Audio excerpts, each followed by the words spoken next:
Welcome everybody to our third My Life, My Body online workshop. Today we are talking about the role of frontline staff in addressing and encountering sexuality issues in the workplace with our disability clients. So for those of you who are unfamiliar or joining us from far and away, my name is Sophia Forten and I am the sexual health facilitator of the My Life, My Body program run by the Yukon Association for Community Living. The Association for Community Living is dedicated to community inclusion. We want a whole range of programs from supported employment to recreation, family advocacy and support, and advocacy and support for individuals. And we also run the My Life, My Body program. We're in our second year. And the My Life, My Body program is essentially a sexual health education and healthy relationships education program for individuals with intellectual disabilities. And this year we've been working through a second round of funding to support staff and parents and caregivers in understanding sexuality and the nuances of it, how broad it is, how it affects the lives of our clients and family members, and what we can do to keep our family members safe and to support them to explore their fullest and fullest selves. That's really what this is all about. So feel free to check out our website, hsyukon.com, or healthysexualityyukon.com. On the homepage, you will find previous recordings of earlier videos. I highly recommend, if you haven't joined us yet, to check out the first two videos, Human Sexuality 101, or In Everyday Life, and The Ethics of Touch. And those really are great precursors to this video. So if you've landed on this video and you haven't watched the other two, I would actually recommend you pause now, go and watch the other two, and then join us back for this conversation. If you're live today, that is amazing. Welcome, and thank you for being here. So today we are talking about the role of frontline staff. And we've talked a little bit about this in the last two sessions, but today is meant to be really a Q&A time, a Q&A period. So you get to send me your questions, your scenarios, your situations, so that we can talk about them. So I have a little bit of material prepared to kind of give us a framework for our conversation, and then the rest of the day will be over to you. As I mentioned just before we went live, if you have a scenario or a question you'd like to run by me, you have two options. You can email me at sophia@ycommunityliving.com, and I'll check my email during the Q&A period. Or you can use chat feature in Click Meetings. It just won't be anonymous. But if you email me, it will be anonymous. So send me your thoughts while we're going here. Feel free to raise your hand or ask a question at any time, and we will dive in. So today, the role of frontline staff, Q&A. What are we talking about? So, before we dive in, I guess we'll do just a brief recap on human sexuality and kind of the role of the frontline staff. So what we talked about in our first webinar is really the fact that there's quite a few myths around sexuality in general and sexuality and disability specifically in our society. Sexuality is a topic that we've really been taught to be uncomfortable with.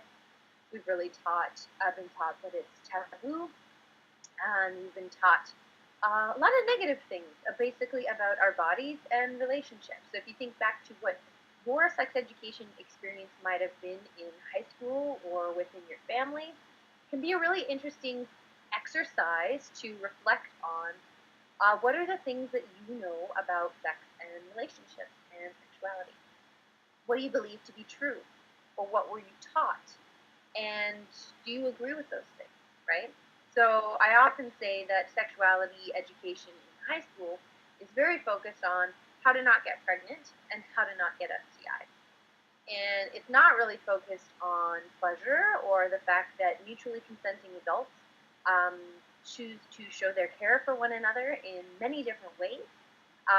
And there's a lot of relationship skills and personal development skills that go into navigating that really well. So we don't often talk with folks about vulnerability. We don't talk with them about identity and exploring whether they are heterosexual or bisexual or homosexual. about their interests, about what their body likes and dislikes, and even body confidence and the ability to understand one's own body and connect with one's own body. So these are things that most of us struggle with in the day-to-day because we don't teach them. And then if we add the extra layer of our clients and family members with disabilities, it's probably even more likely that for them, they either receive no sex education, they're adults now, in their high school experience, or very, very little. They may have received some puberty education, although some people don't even receive that.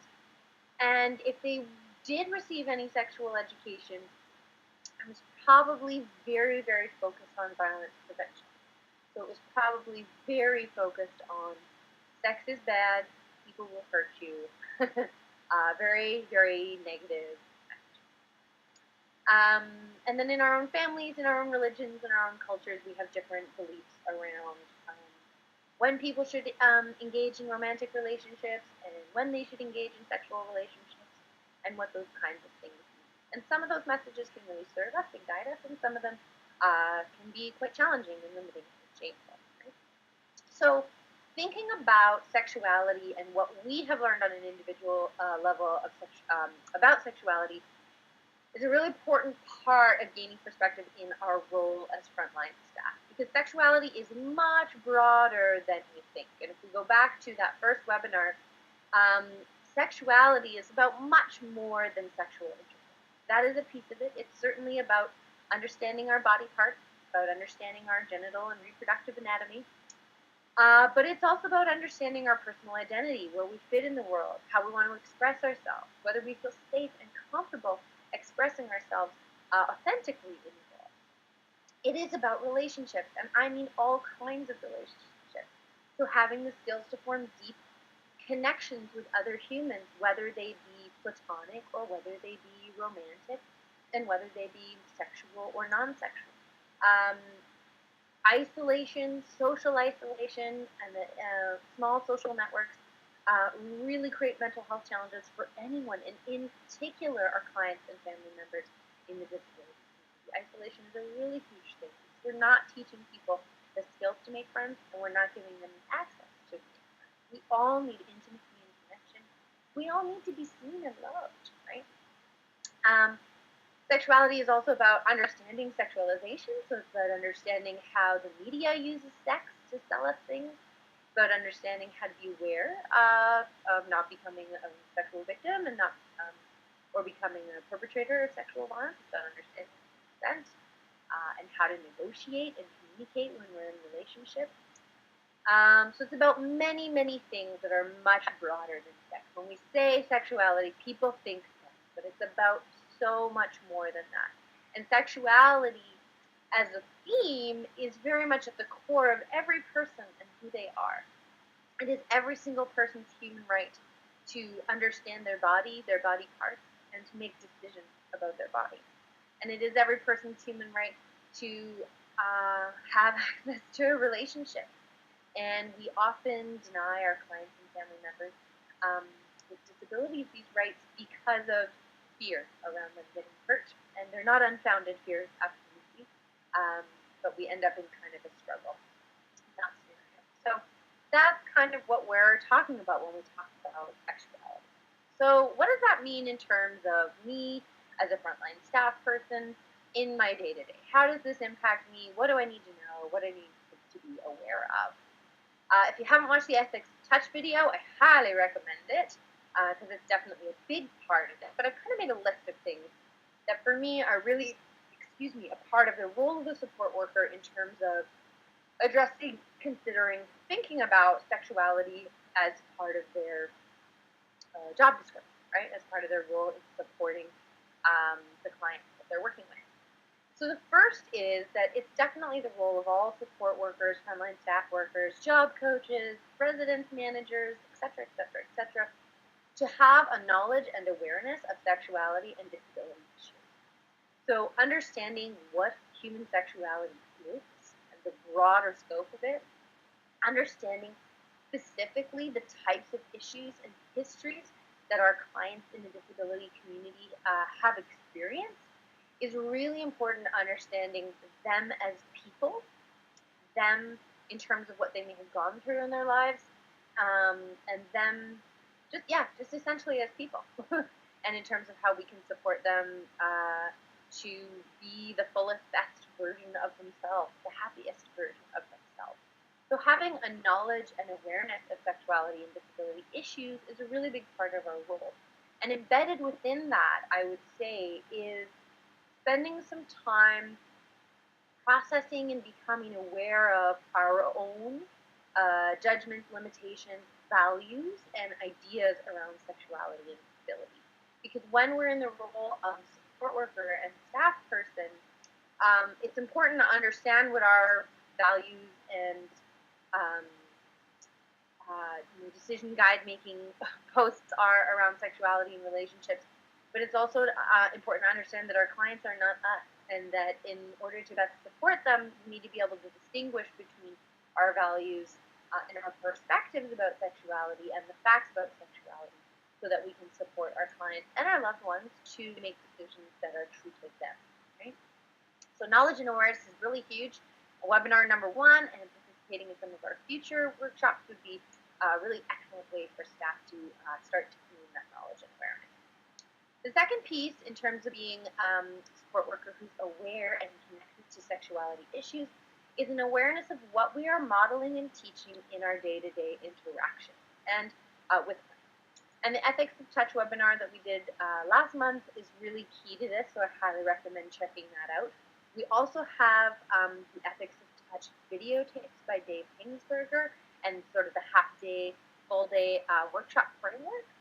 So if this is something you'd like offered in your workplace, or if you'd like to just access the videos, these are free at the YACL library here in Whitehorse. You just call me or contact me, and I can get them to you. So an awareness of what we model and teach in our day-to-day, what that means is that a huge part of the sexuality curriculum and the relationships curriculum is an invisible curriculum.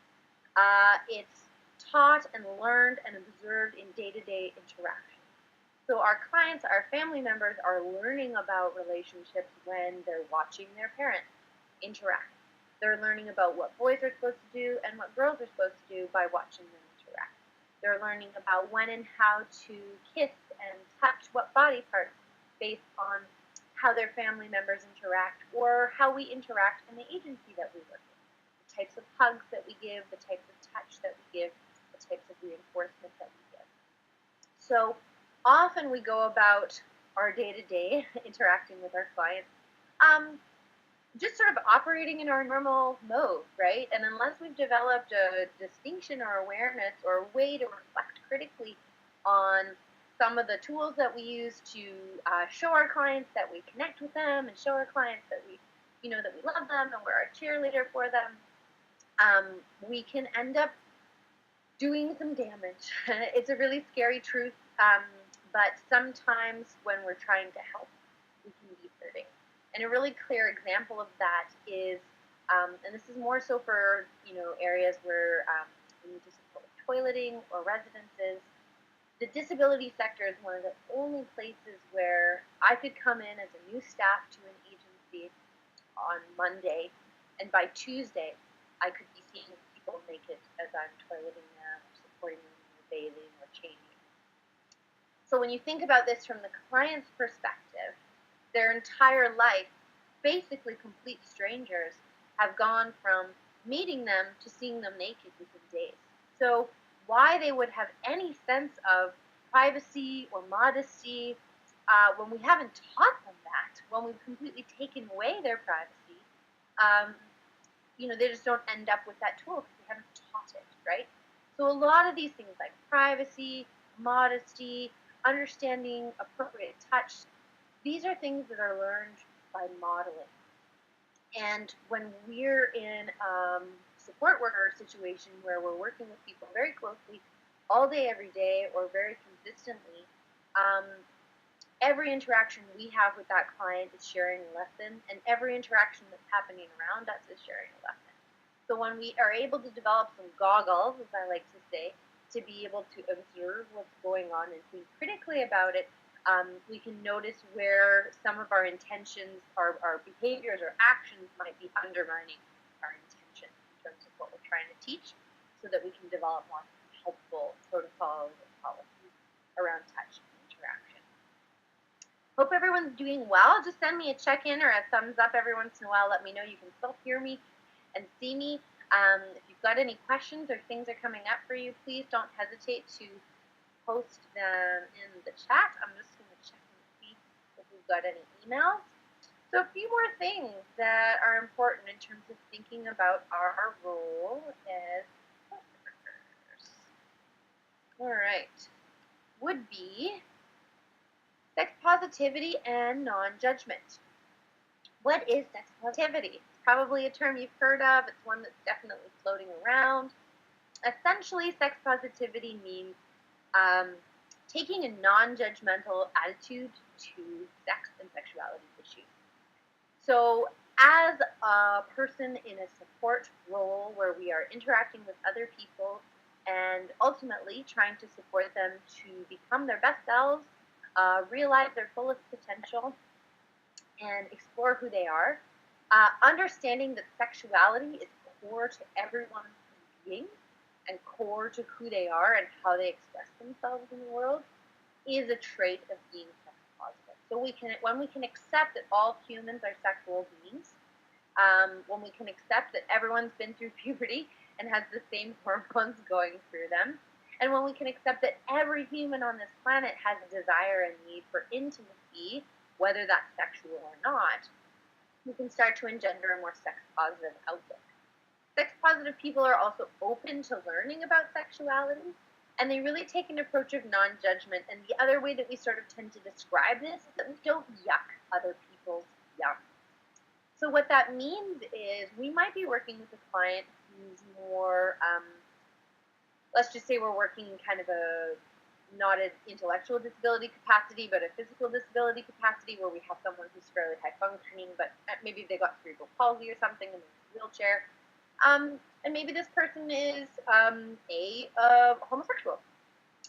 So they're gay, they're lesbian. We need to be able to practice non-judgment about their sexual orientation and sexual preference in order to be able to support them as a whole individual and allow them to come to an acceptance of that.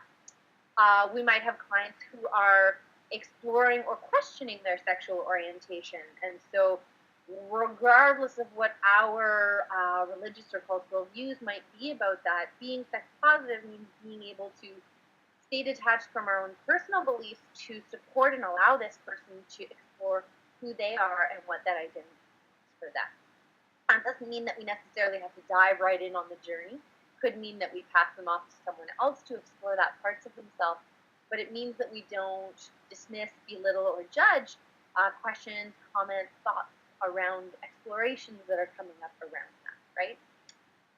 Maybe we also have a client that we're supporting in a residential situation who is really comfortable having multiple partners, right? And depending on where that's coming from, it's not really up to us to make judgments about, for this person about whether that's good for them or not. We can support them to understand more about relationships so that they can come to their own decisions about what relationships serve them and which relationships don't. But coming from a place of judgment about what we think about how many partners is adequate and acceptable or what kinds of sexual behaviors are adequate and acceptable is not a way that we can really support our staff. So really learning how to check our own judgment, stay open to the fact that there's a whole array of human sexual experience and preference, of human relationship experience and preference, and we may have very specific thoughts and values around that are very different from our clients. And so it really is our job to stay sex positive, which means that we engender a curiosity and an openness to sexuality, and that we encourage that within our. So if they're demonstrating a curiosity about something, we support them in pursuing that curiosity, whether we do it with them or we support someone else to do that with them. Sex positivity is a really, really big part of our role, especially when we talk about answering questions.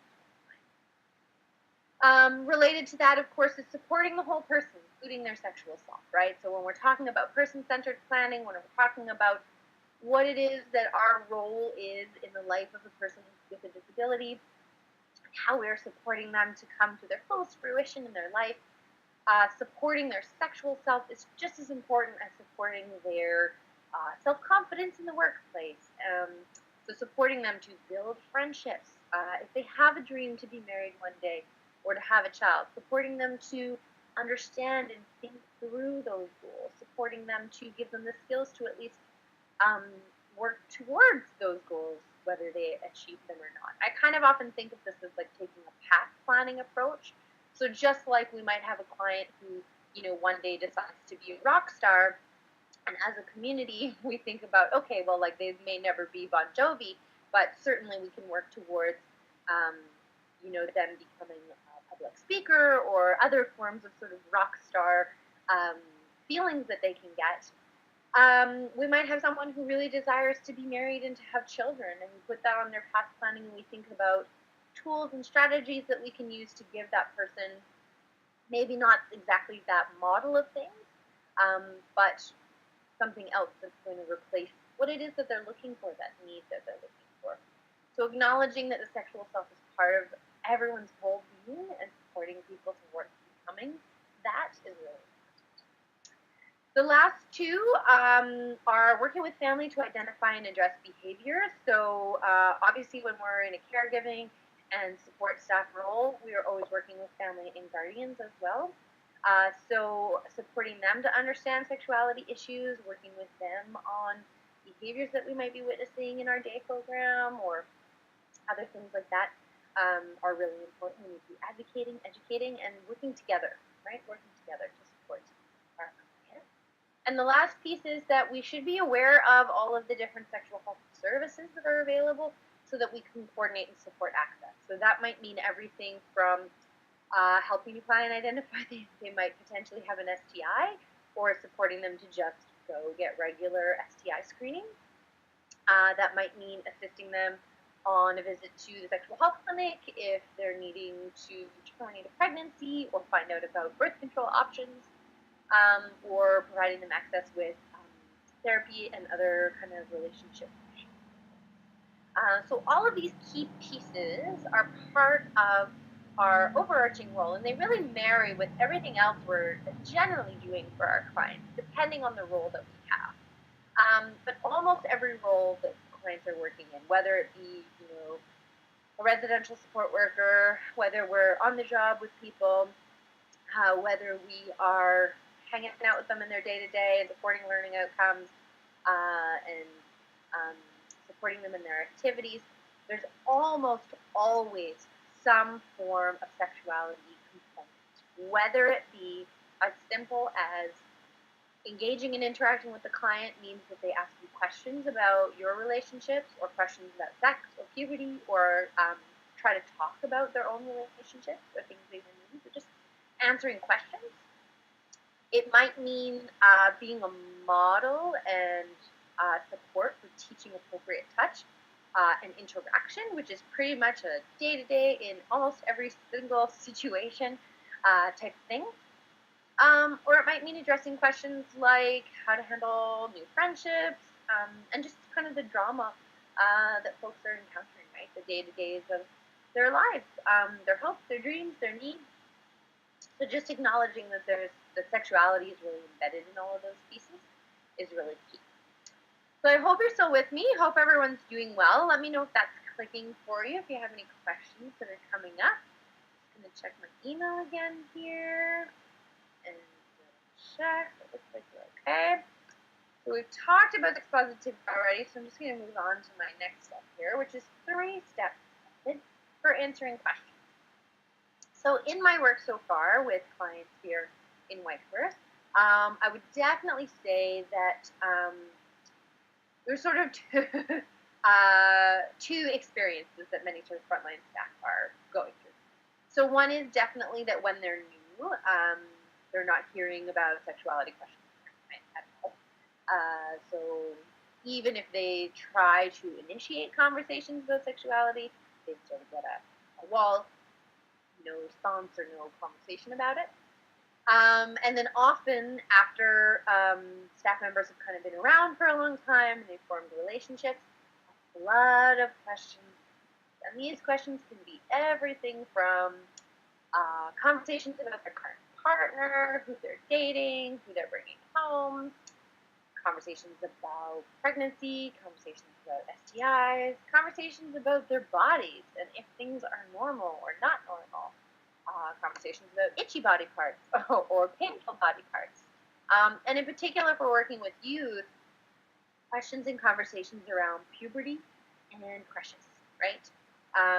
And that's one area of particular importance, if nothing else. If you are working with youth, talking to parents and guardians, and potentially with educators to make sure that every youth, regardless of disability, is getting full information about their body parts and the changes they're going to go through in puberty is really, really crucial. Because you can imagine the fear and confusion being a young woman who starts bleeding out of the blue and no one has told you that this is a regular thing that you can expect, how to prepare for it, and that you're not dying and that no one stabbed you. You can also imagine the fear and confusion that might come from a young man who experiences his first wet dream or nighttime ejaculation. This white stuff is coming out of his penis. Is it okay? Is it not okay? Who do I ask? Did I do something wrong? Many, many, many questions and fears can come up if we're not giving the information that we need to know what their bodies are going to do, what's normal and what's not normal, and how to get help. So those are all really important. Oh, let me back up. So if you are getting questions, oh my God, what do we do? 3 steps for answering questions about sexuality and relationships.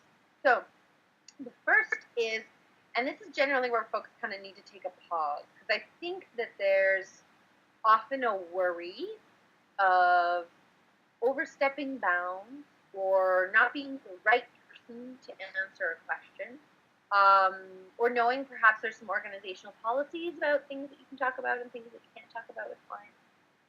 So the sort of step 1A here would be using whatever kind of filter you have, knowing this client and their family member, and knowing their organizational policies, knowing how far you can go in answering a particular question is kind of the first step. My policy is definitely, when we're coming from a very sex positive place, that we want to be answering as much as we can. If we're not sure about how to answer, if we're unsure about what the family values about this might be, if we're unsure, if we haven't been working on a consistent message that we're reinforcing with someone, with their family members, then skipping to step number 2 here, answering honestly that you're not sure is an okay answer, right? So the first part, always, regardless of whether you're going to fully answer the question or not, is always to normalize and validate the question. So our job, as much as possible when we're in the role of frontline staff and support, is to try to normalize and model comfort with the material. And what that means is that questions about sex are okay, and questions about sex are encouraged, right? Being curious about your body and about relationships is totally normal and totally okay. When we shut down questions, we tell people that they shouldn't have information about this for some reason, or that talking about this stuff is bad. And when we send that message, we do not create an environment where people can feel comfortable reporting abuse that might be happening, or reporting negative or unhealthy relationships, because we put them in a place where we let them know that this kind of information is not something that they should know, and that asking these kinds of questions is not okay. And when we create that environment, what we do is we create a bubble of kind of shame around people where they're left alone with their questions with no feeling of safety that it's okay to ask about them. And generally speaking, what that means is they don't get the answers they need, or they resort to experimentation or peers or other ways of accessing information, which is often going to be incorrect and unhelpful and potentially dangerous. So really our job in supporting our staff is making sure that we are normalizing and validating the question. And that means being really positive. I'm so glad you asked that. Lots of people have that question too. Or I get asked that question a lot. Or I used to wonder that myself. So any way of saying, that's a great question and lots of other people want to know this as well. You're not alone, weird, is the first piece of any response. Great question. I'm so glad you asked. Somebody else asked me about that just last week.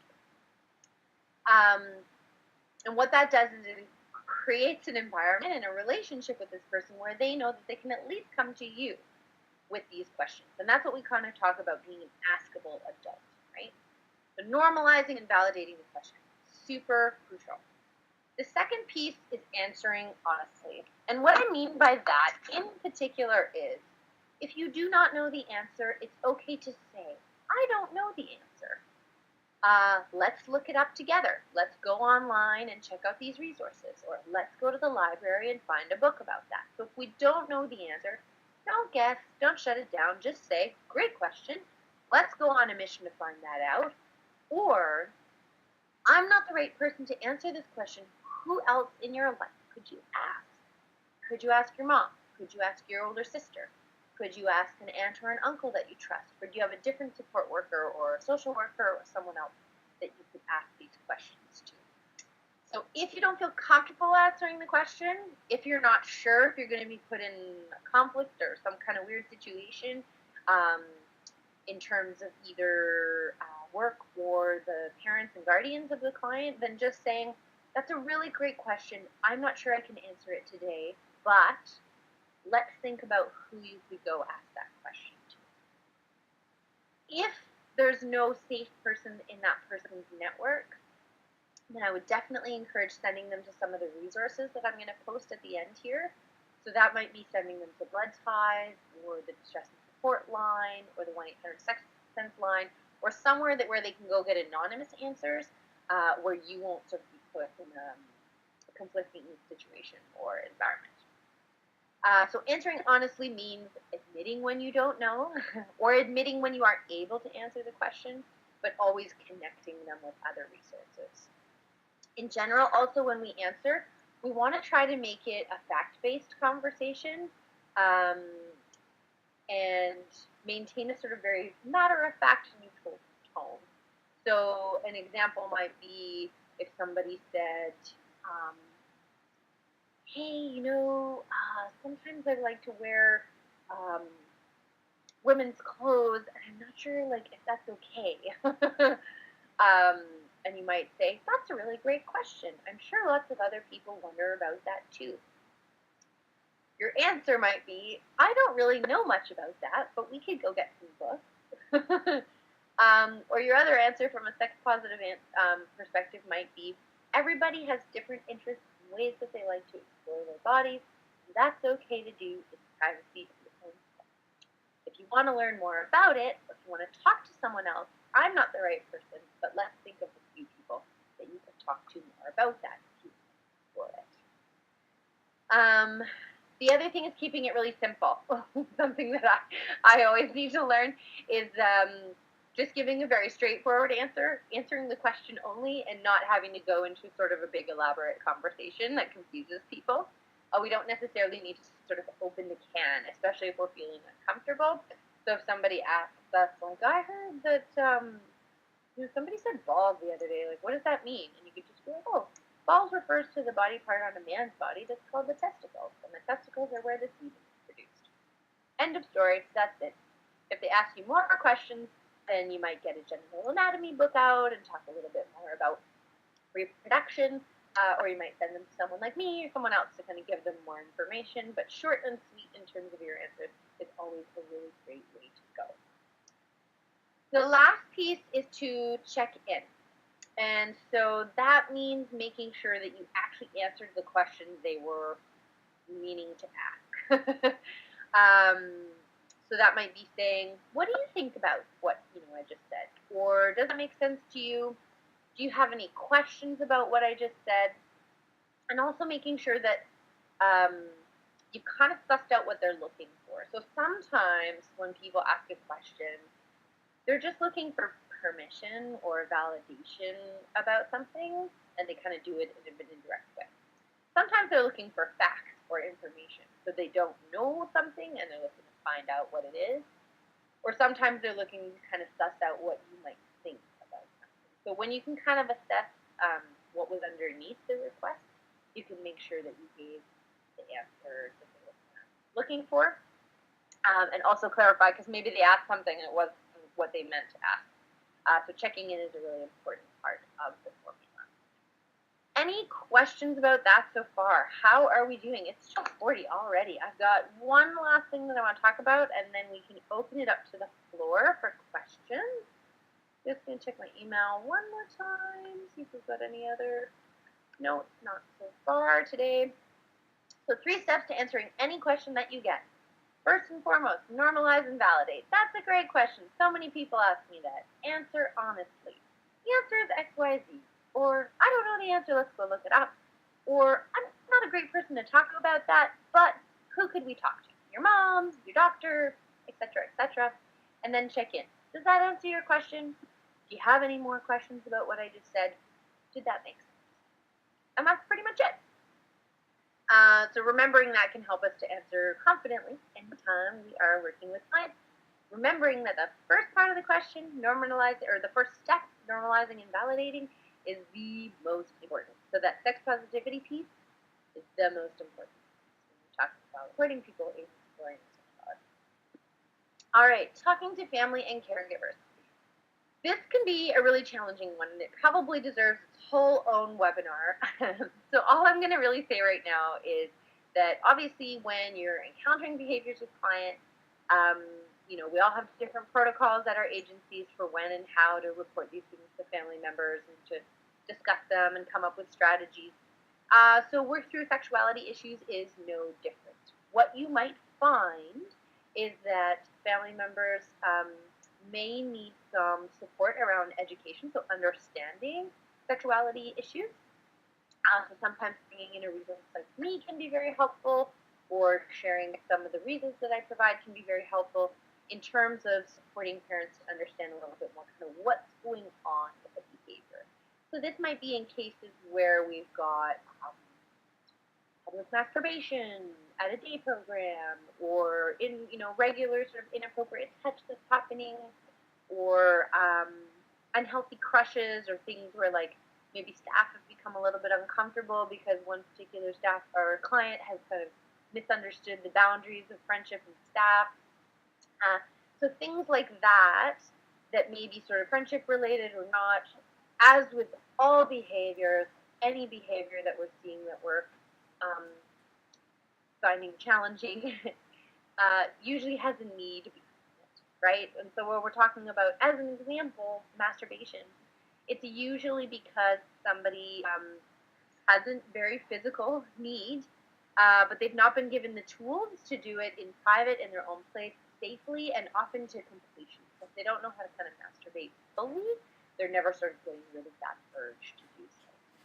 So there might be some education and awareness with family members and with the person, the individual, around that.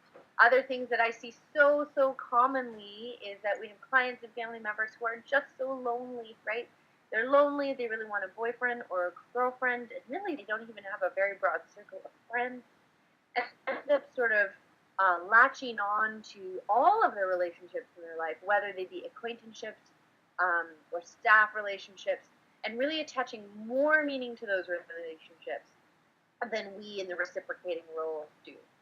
And they can make people uncomfortable.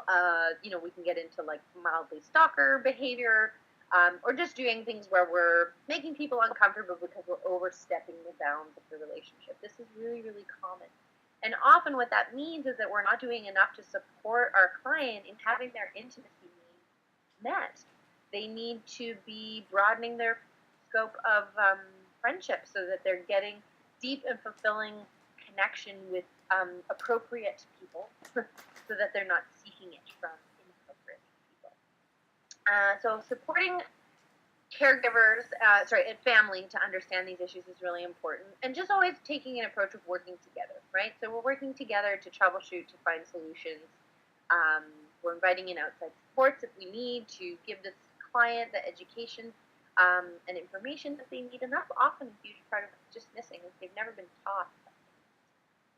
So talking to family members can be very challenging. It's definitely a huge part of this process, and that's why we're working so hard to make sure that everyone is educated, family members and support workers, because the more we all understand about sexuality issues, the less intimidating and daunting it can be to start to work with them and through them and address them. Okay, last piece, resources. These are all on the website, hsyukon.com, but I just wanted to quickly talk about a few, especially the local ones, so that you know what is available. So 1-800-SEX-SENSE is a phone line. It's anonymous. It's open 9 a.m. to 9 p.m. It's run by Options for Sexual Health out of British Columbia. Anyone can call anytime. There are nurses, there are clinicians, there are mental health social workers and therapists online, and they're there to answer any question, whether it's I'm 3 days late on my pill, what do I do, to I have a crush on this person and I'm not sure what to do, or I just got my heart broken. They're there to answer any and all sexual and relationship-oriented questions. It's anonymous. It's even down south, so nobody's going to know your business, and it's a great resource. The Yukon Distress and Support Line, very similarly, is local. It's open a little bit later, 7 p.m. to 12 a.m., but it's another place where you can call and ask for questions. Not so much clinical health-related questions, so do I have chlamydia, but more relationship-oriented questions. I am also available pretty much any time to call, so agencies can call me and say, we're dealing with this particular situation, what do we do? Family members can call me, same thing. I offer one-on-one support, and then of course we have all of our educational resources, so you can come in and borrow books and resources from the library, as well as take training and other things. So we are here to support you in all of your sexuality-oriented needs. The Yukon Sexual Health Clinic, they're only findable on Facebook, but that's their phone number. They give sexual health support, like medical services, to anyone, in particular folks without a doctor. So if you need birth control, if you need to talk about STIs, if you need to talk about abortion or termination, this is where you can go, and the medical folks there can support you, and they also have a whole host of other resources that they can connect folks with. They have drop-in times, and they have clinic appointment times, so they offer a very flexible service. Blood Ties for Direction Center, they do very specific HIV Hep C education, but they also have condoms and all kinds of materials and supports, which are really great. BITE offers a healthy relationships program for youth, so if you're ever wanting to invite them up to your community or to your organization to offer this workshop to young people, it's very highly recommendable.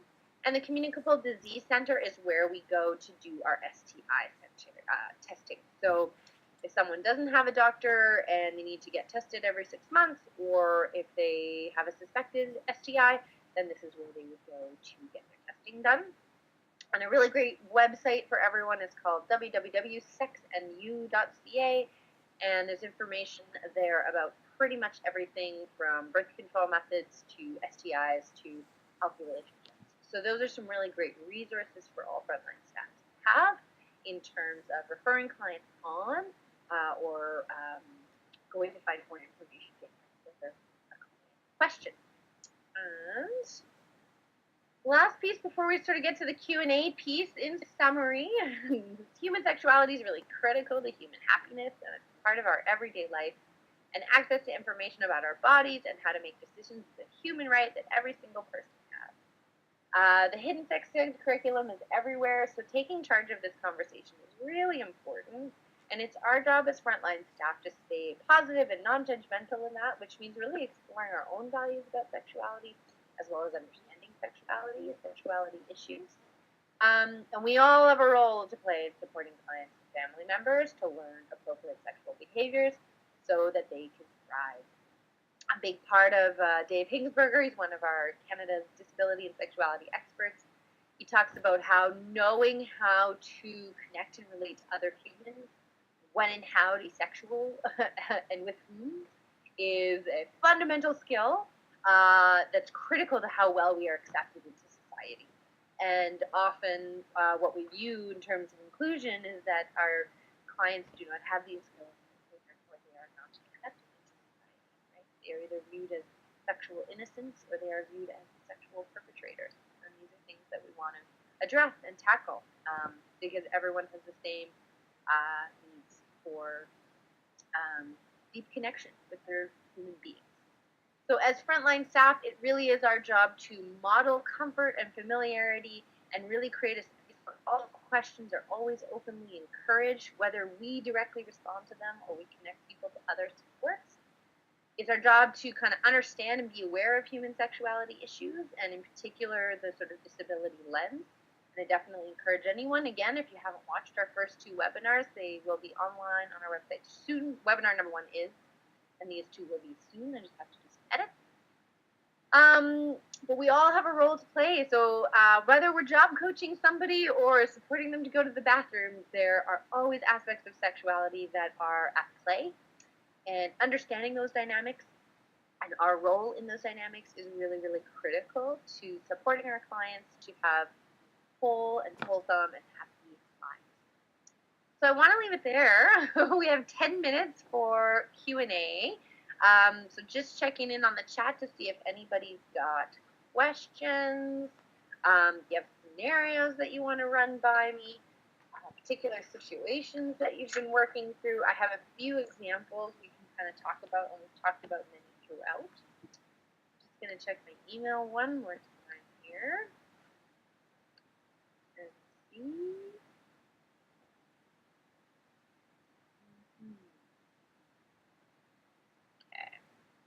Don't see any other questions here. We'll just see if there's anybody in the chat. Doesn't look like it. So what kind of scenarios could we talk about? I mean, we talked about quite a few throughout the workshop. I would say some of the most common things that I see are questions about body parts and puberty. And those are some of the easiest ones to answer because they're very fact-based. This body part is named this. This is who can touch it or not touch it.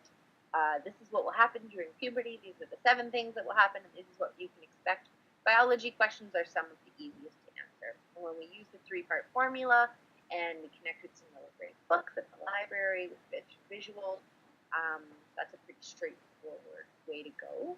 But it's funny how uncomfortable people can get even talking about just the biology.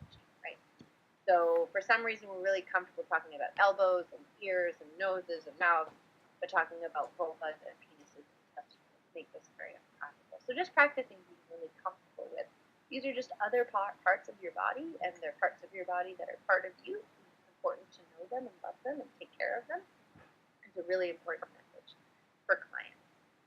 I think in terms of the realm of sexuality, one of the biggest things that I and this honestly relates back to the Ethics of Touch webinar where you'll get a lot more really concrete examples if that's what you're looking for, is this idea around social intimacy and friendship. So as Dave Hingsberger is super fond of saying,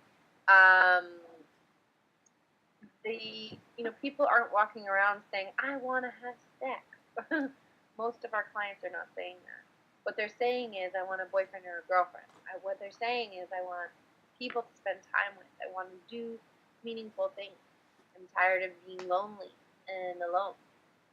And what we'll often see is, like I was mentioning early in the webinar, people misunderstanding the degree and depth of the relationships they have with the people around them because their circle is so small.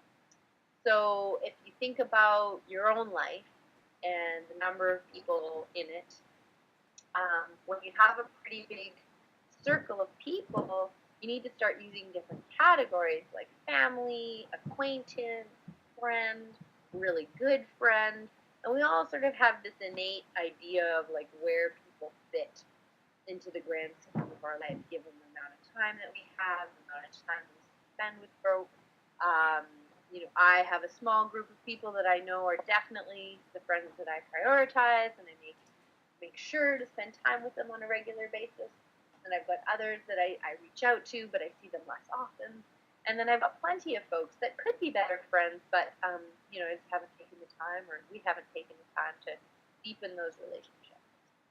And the life of a person with a disability, depending on their living situation, the type of programs that they participate in, and what they're doing, their life can be quite small. I mean, for some people, it really is a few core employees that they work with at their job, their coworkers, and their family members, and maybe one or two support workers.